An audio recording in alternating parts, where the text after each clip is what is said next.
pressure, house, pressure, house, the pressure, the house, the pressure, the house, the pressure, house, pressure, house, the pressure, the house, the pressure.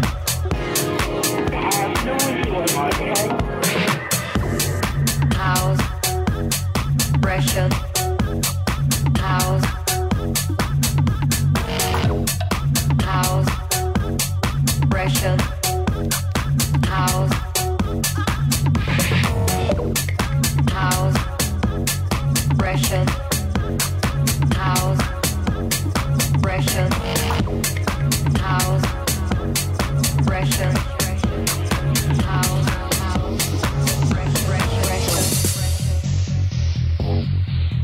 sit down, relax. You know, I got a few things I've been thinking about.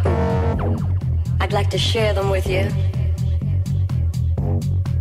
I know things have been a little strained around here lately because of all the stuff going on outside the house. You know, the pressure, the house, the pressure, the house, the pressure, the house, the pressure, the house, the pressure, the house, the pressure.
Just a groove, bust a move, watch me.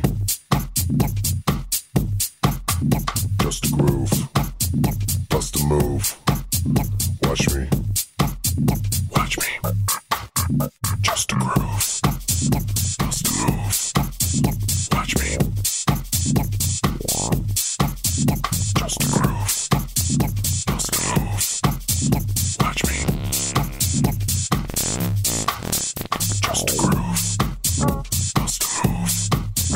watch me. Just a groove, bust a move, watch me. Just a groove, bust a move, watch me. Watch me.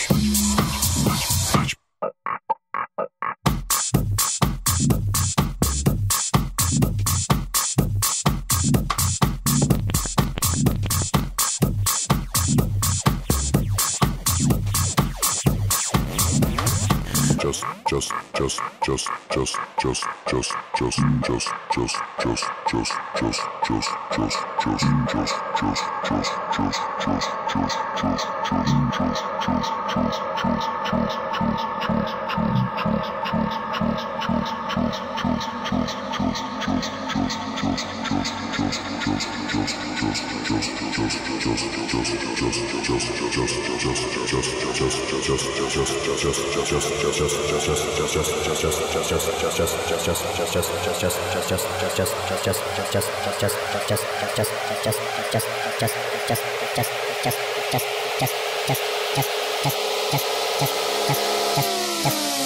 Just a groove, bust a move, watch me. Just a groove, bust a move, watch me. Watch me. Just a groove, bust a move, watch me. Just a groove, bust a move, watch me. Just a groove, bust a move, watch me.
jungle.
Back to the jungle.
Back to the jungle.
Okay.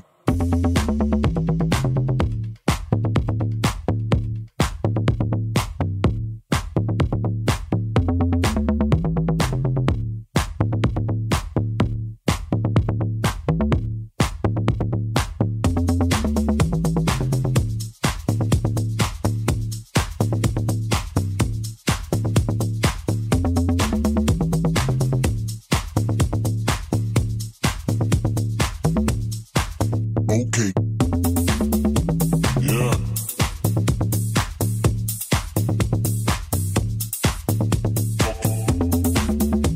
Yeah.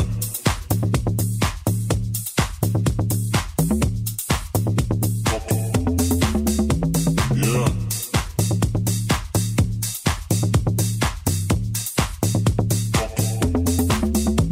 Yeah.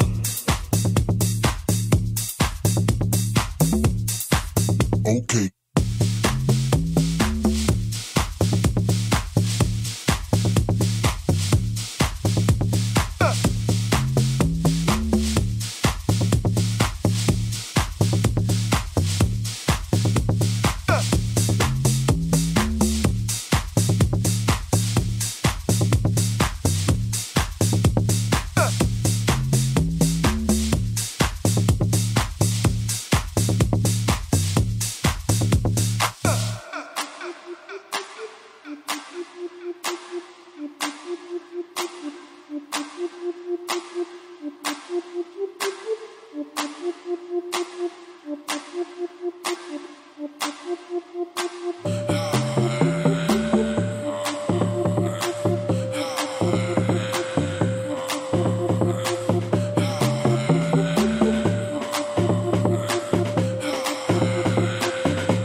Okay.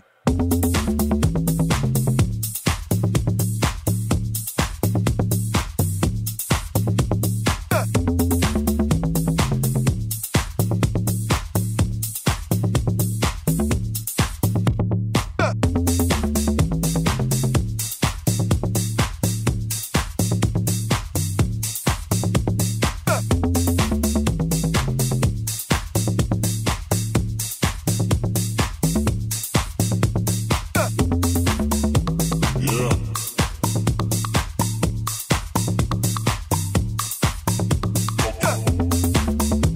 Yeah.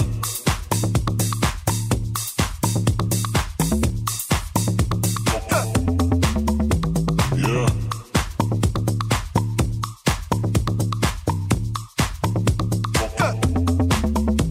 Yeah.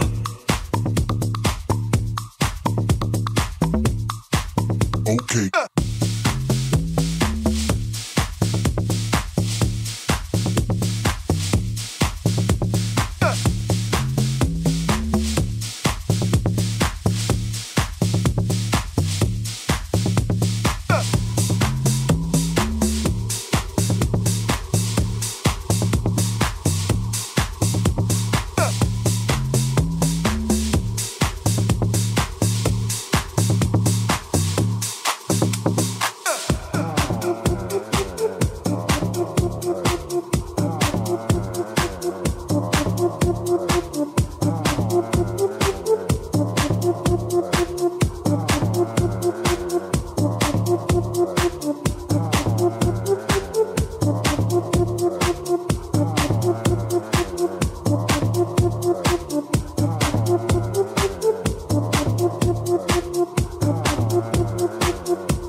Yeah.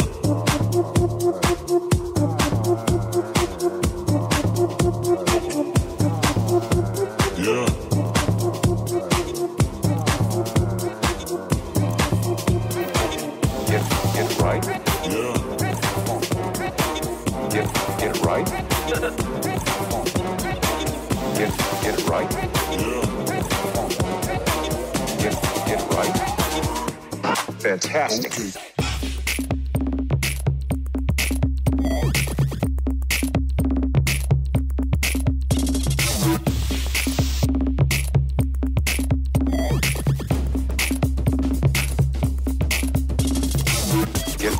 right.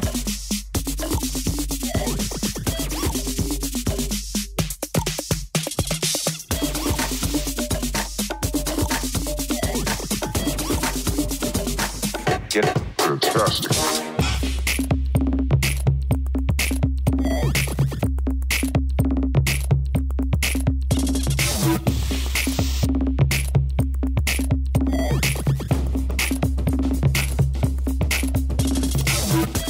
Get it right.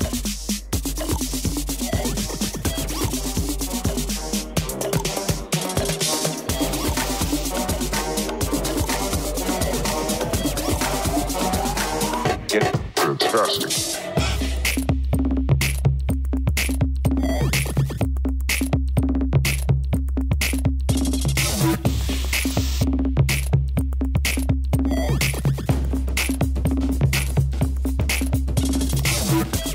Get it right.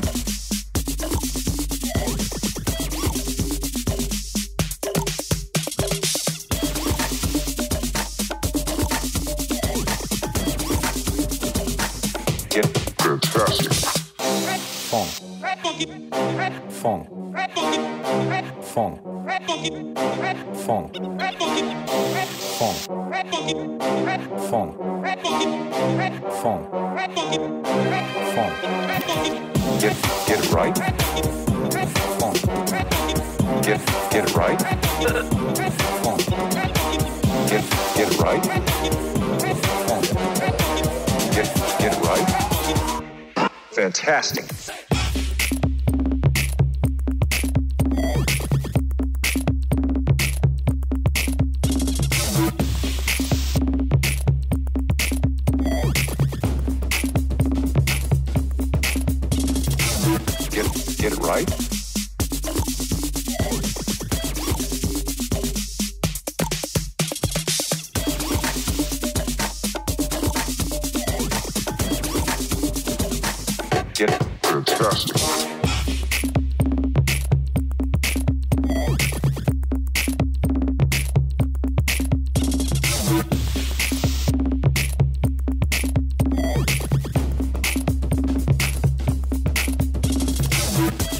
get it right.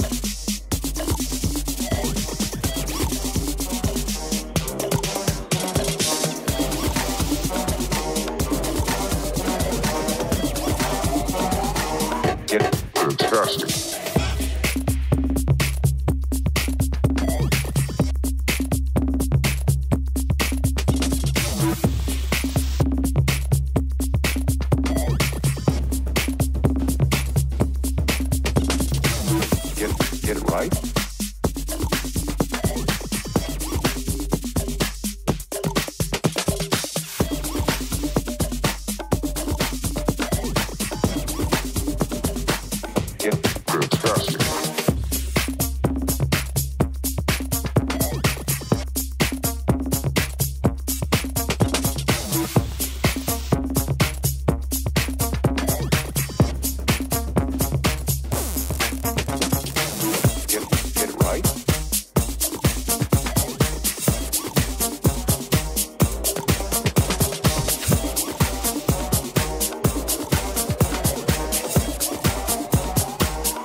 Oh, damn.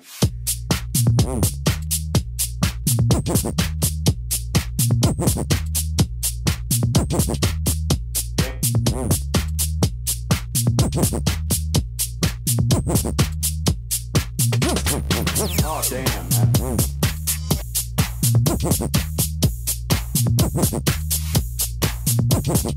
Oh, damn, man. Go.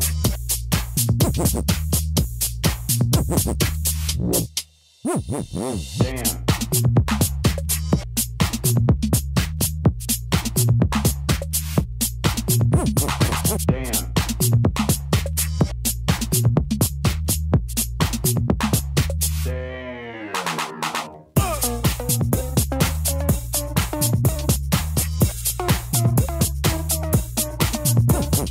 Damn.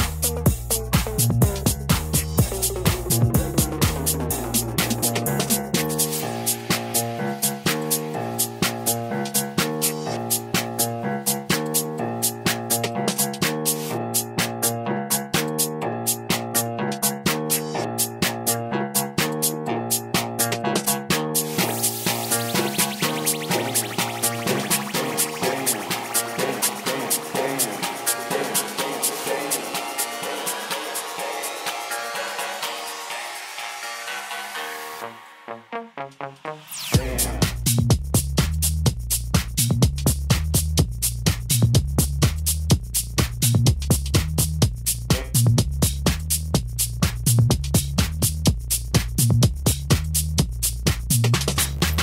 damn, man.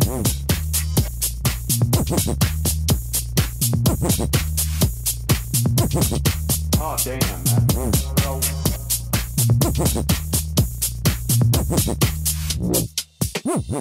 Damn.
Damn.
I shake my ass.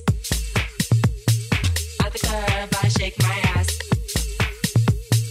At the function, I shake my ass. At the club, I shake my ass.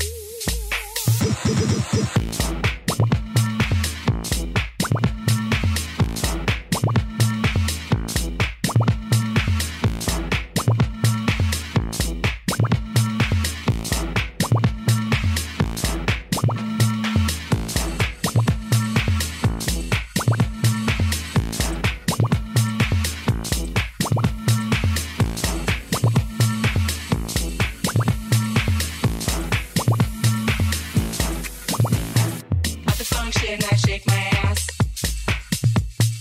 At the club, I shake my ass. At the function, I shake my ass. At the club, I shake my ass. At the function, I shake my ass. At the club, I I shake my ass. The song shit, I shake my ass. At the club, I shake my ass.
Let's go.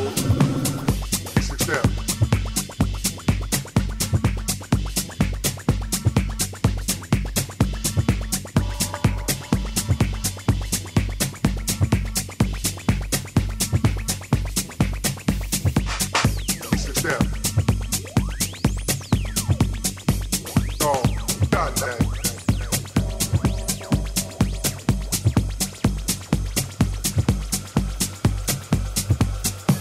Let's go.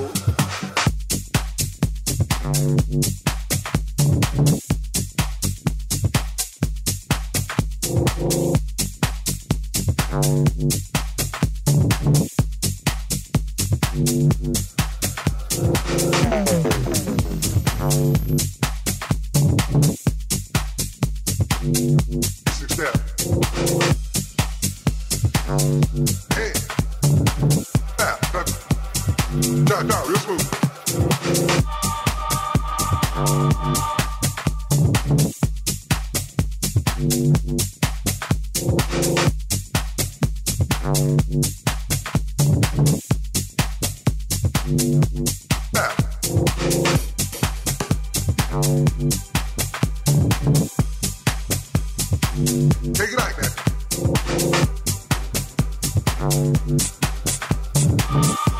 Take it like that, y'all. Oh, yeah. Come on. Check it out, y'all. How low can you go? Can you go down low? All the way to the floor? Oh, can you bring it to the top? One hop. Right foot now. Oh, yeah. We're gonna get funky. Step. Come on. We're gonna get funky. Step. Check it out, y'all. We're gonna get funky. Step. Come on. We're gonna get funky. Step. Come on. Stop.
Believe me, that is the wickedest sound.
We call us citizens.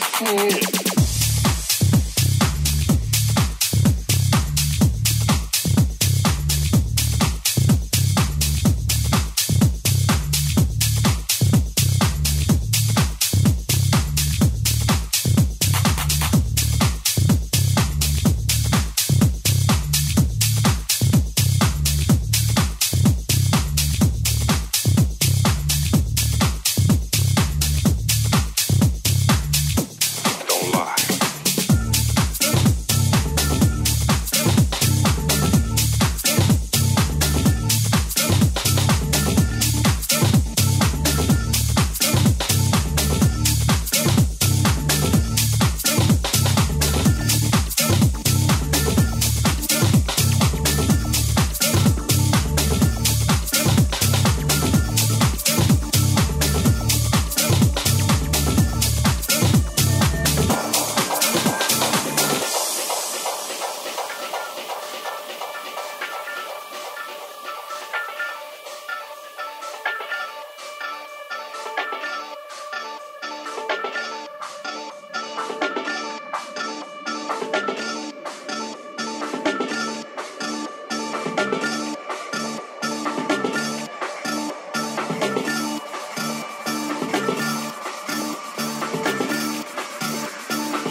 blood is 74 feet out the church.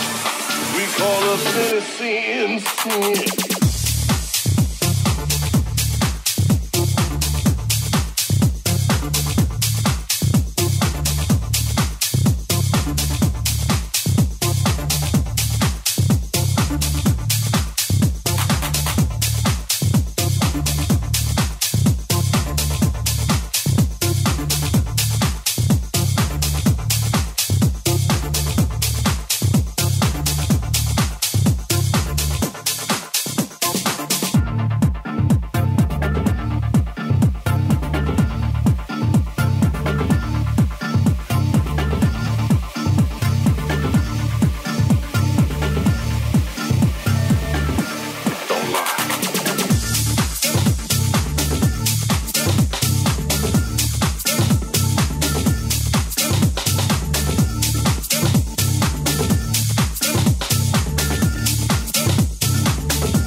burnerpodcast.com.